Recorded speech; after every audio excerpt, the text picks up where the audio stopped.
Je ne suis pas un amateur d'art. Je respecte les musées, mais je n'en ai jamais compris la passion. Peut-être que c'est pour ça qu'ils m'ont embauché. Un gardien de nuit, calme, fiable, peu impressionnable. Le musée Morin n'est pas très connu.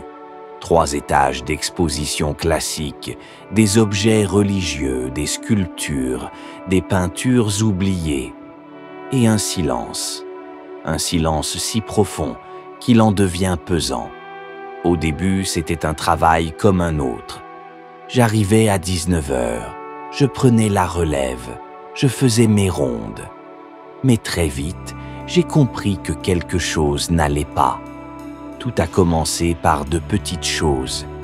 Un crucifix ancien tourné dans la mauvaise direction, un masque déplacé, un cadre qui semblait trembler légèrement, comme si quelque chose passait derrière. Et puis, il y a eu la première voix. Je faisais ma ronde dans la salle des portraits quand j'ai entendu un murmure derrière moi. « Tu peux m'entendre, n'est-ce pas ?» Je me suis retourné. Personne. Mais le tableau juste en face semblait différent.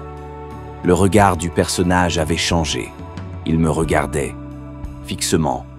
Je suis resté figé un moment avant de fuir la pièce. Les jours suivants, les choses ont empiré. Des pas dans les escaliers sans personne, des alarmes déclenchées sans mouvement, une silhouette blanche, floue, observée du coin de l'œil, toujours dans la même aile du musée, la galerie rituelle. C'est là que je l'ai vue pour la première fois.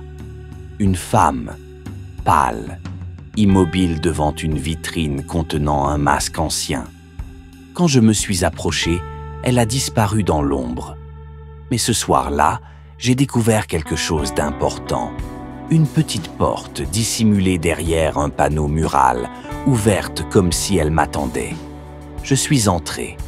Un couloir en pierre, ancien, inconnu de tous.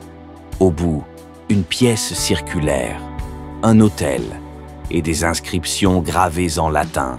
Liberabis, no, si tu écoutes. Tu nous libéreras si tu écoutes. J'ai compris que les manifestations n'étaient pas hostiles. Elles appelaient à l'aide. J'ai commencé à chercher dans les archives du musée. Et j'ai trouvé le nom de Benoît de Launay, ancien conservateur, disparu en 1911.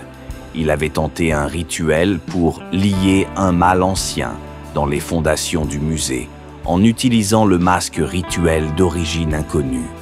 Mais le rituel avait échoué, et les âmes piégées par l'objet étaient restées enfermées, suspendues dans l'espace du musée.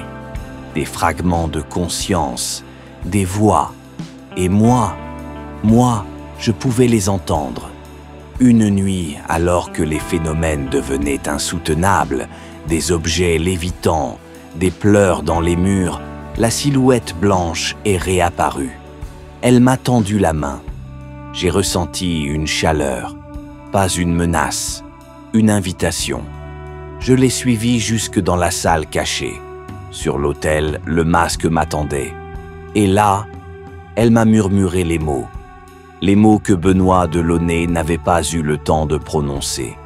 Je ne sais pas d'où je les connaissais, mais je les ai dit, un par un, avec calme. Une lumière douce a jailli de l'autel. Le masque s'est fissuré, et dans un souffle, tout s'est tu. Un silence, mais un silence différent, pas oppressant, paisible. Depuis ce jour, le musée n'a plus jamais connu d'incident. Les tableaux ont retrouvé leur calme. Les alarmes ne se déclenchent plus. Et parfois, lorsque je passe devant la galerie rituelle, je sens une légère brise, comme un remerciement. Je continue à veiller. Mais désormais, je n'ai plus peur. J'ai libéré des âmes perdues. J'ai mis fin à une boucle vieille d'un siècle. Et quelque part, dans le silence des galeries, je sais qu'elle veille sur moi. Ce n'était pas un simple travail, c'était une mission, et je l'ai accomplie.